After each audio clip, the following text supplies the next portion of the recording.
मेरा भारत चैनल से के शर्मा की राम राम। जय श्री कृष्ण। आज हम तीर्थ यात्रा की कड़ी में चलते हैं वृंदावन। जैसे कि वृंदावन के हमने अन्य तीर्थों के दर्शन किए, ठीक उसी प्रकार आज वृंदावन में हम भगवान श्री कृष्ण की बाल लीलाओं में से एक बाल लीला का और वर्णन करेंगे, जिस बाल लीला का नाम है काली दहन।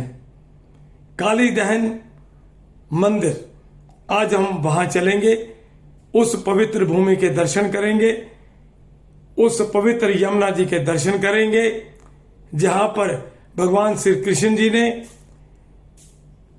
गोप ग्वालों के संग काली दहन का मर्दन करके काली नाग को नाथ करके किस प्रकार उन्होंने वहां से जाने पे मजबूर कर दिया।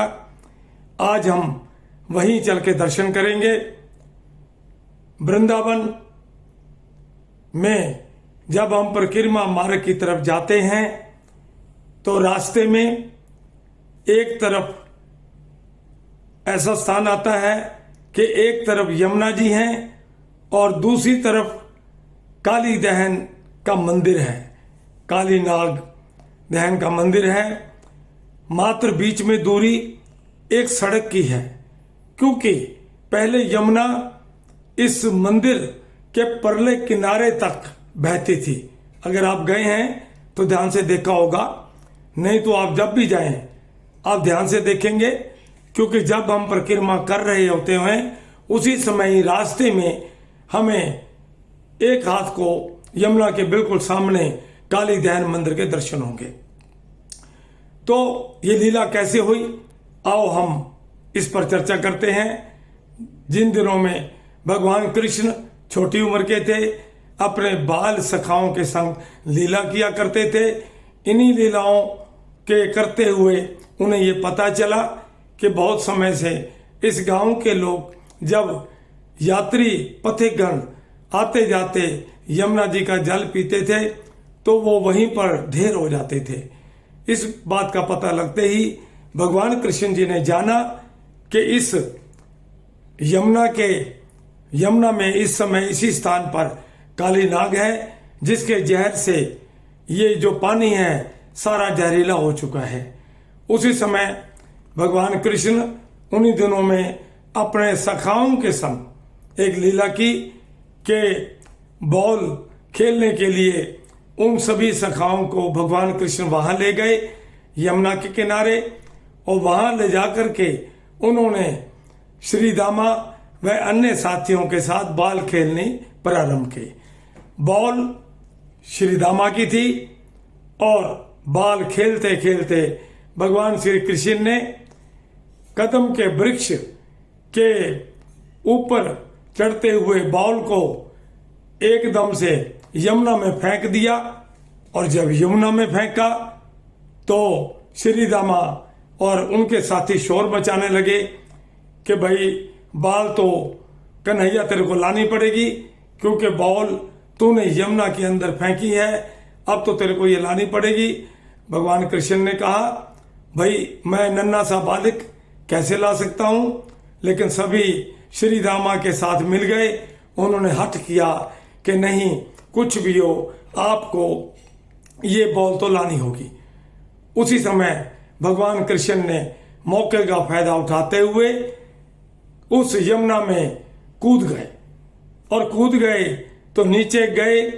उस समय सभी ग्वाल बाल भी आपस में लड़ने लगे कि हमने बहुत गलत किया, कन्हैया पानी में डूब जाएगा, हम अब क्या करें, मैया यशोदा को क्या जवाब देंगे, नंद बाबा को क्या जवाब देंगे, ये सोच करके सभी चिंतन करने लगे। उधर भगवान कृष्ण यमुना जी में प्रवेश कर चुके थे, और अंदर जाते ही जब काली नाग को लगा कि कोई आया है तो काली नाग ने जोर की फुफकार मार करके उस कन्हैया जी के शरीर को अपने में कसने की कोशिश की, लेकिन कन्हैया जी बार बार काली नाग के चंगुल से निकल जाते थे। इसी प्रकार कन्हैया जी ये खेल काली नाग के साथ खेलते रहे, और उसी समय जो काली नाग की पत्नियां थी वो मन ही मन चिंता करने लगी कि ये छोटा सा बच्चा सुंदर गौर वर्ण ये कैसे यहाँ आ गया और अब तो क्या होगा। उनके मन भी विचलित होने लगे। लेकिन काली नाग लगातार फुफकार मार रहा था। आखिर में उसने भगवान कृष्ण को अपनी पूंछ के अंदर जबरदस्ती कस लिया और कस करके ऊपर तक ले आए। तब भगवान कृष्ण ने क्या किया, एकदम से पहले तो वो उनसे गुत्थम गुत्था हो गए, उनके अपने पैरों से नीचे दबाया उनकी पूंछ को और दबाने के बाद जो काली नाग था वो कराहने लगा और बड़ा परेशान हो गया कि ये कैसे हो सकता है। एक नन्हा सा बालक मेरे को इस तरीके से कैसे दबा करके और मेरी जीवन लीला समाप्त करने पर तुला हुआ है। ठीक उसी समय भगवान कृष्ण एकदम से उनकी पूंछ से मुक्त होकर काली नाग के मस्तक पर खड़े हो जाते हैं और खड़े होकर के, हालांकि उस समय काली नाग की पत्नियां प्रकट होकर के हाथ जोड़कर खड़ी हो जाती हैं कि आप कृपा हमारे पति को छोड़ दीजिए, इनके प्राण मत लीजिए। तो जब कन्हैया एकदम से काली नाग के मस्तक पर चढ़ गए और उसी के ऊपर ही वो नृत्य करने लगे। जब वो नृत्य करने लगे तब काली नाग को एहसास हुआ कि शायद ये परमपिता परमेश्वर हैं, क्योंकि ऐसा और कोई व्यक्ति नहीं हो सकता जो मेरे साथ ऐसा करे। तब सारी जो उसकी पत्नियां थी हाथ जोड़ के खड़ी हो गई और भगवान कृष्ण जी बकायदा उस काली नाग के मस्तक पर नृत्य करने लगे। खूब नृत्य करते हुए उस समय सभी को रिझाने लगे। तब एकदम से जो काली नाग है वो प्रार्थना करने लगा कि अब मुझे छोड़ दीजिए। तब कन्हैया ने कहा, एक शर्त है कि तुम ये स्थान छोड़ करके कहीं और चले जाओ, क्योंकि तुम्हारे जहर से इस यमुना का जल गंदा हो रहा है, जहरीला हो रहा है और इसको जो भी पीता है और वो वही मृत्यु को प्राप्त हो जाता है। इसलिए काली नाग ने कहा कि मैं ऐसा कौन सा स्थान है आप ही बताइए, मैं ऐसे कौन से स्थान पे जाऊं जहां पर मुझे कोई खतरा ना हो। तब भगवान कृष्ण ने उन्हें एक ऐसा स्थान बताया जहां पर कोई खतरा नहीं था। फिर भी काली नाग ने कहा, अगर मेरे जीवन को खतरा हुआ तो। तब भगवान कृष्ण ने कहा कि तुम्हारे मस्तक पर मेरे चरण का चिन्ह है और इस चरण के चिन्ह को देखते ही कोई भी तुम्हें कष्ट नहीं देगा, नतमस्तक हो जाएगा। तुम बेफिक्र होकर के यहाँ से निकल करके कहीं और स्थान पर जाओ ताकि ये पानी शुद्ध हो सके। तब काली नाग हाथ जोड़ करके नमस्कार करके भगवान कृष्ण जी को वो स्थान छोड़ करके अन्यत्र चला गया जहां पर भगवान कृष्ण जी ने उन्हें जाने को कहा था।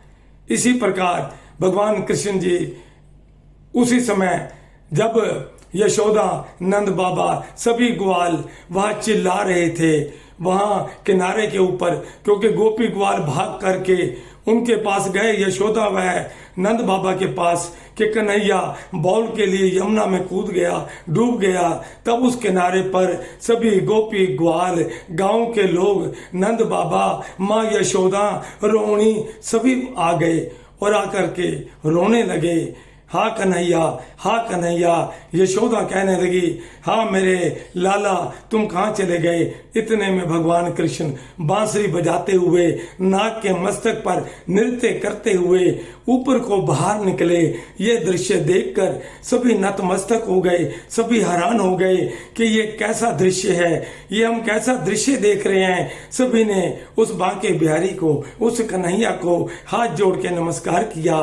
तब भगवान कृष्ण ने कहा उस काली नाग को कि आप जाओ और दोबारा इधर कभी मत आना, ताकि मेरे गांव के लोग सुरक्षित रह सकें, किसी की जान को खतरा ना हो। तब काली नाग व उनकी पत्नियां भगवान कृष्ण को प्रसन्न करके वहां से नतमस्तक होकर के प्रार्थना होकर करके उस यमुना से कहीं अन्यत्र चले गए, जो भी स्थान भगवान कृष्ण ने बताया था। इसी प्रकार उस दिन के बाद यमुना जल जमुना का जल पवित्र हो गया और उसी स्थान के ऊपर ही आज काली दहन मंदिर बना हुआ है।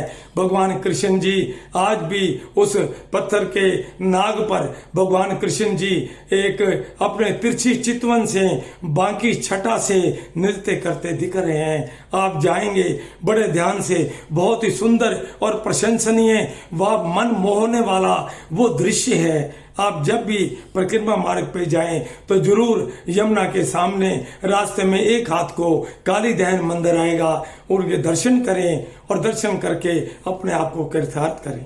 अगर आपको मेरी वीडियो पसंद आती हो कृपा करके लाइक भी करें, सब्सक्राइब भी करें।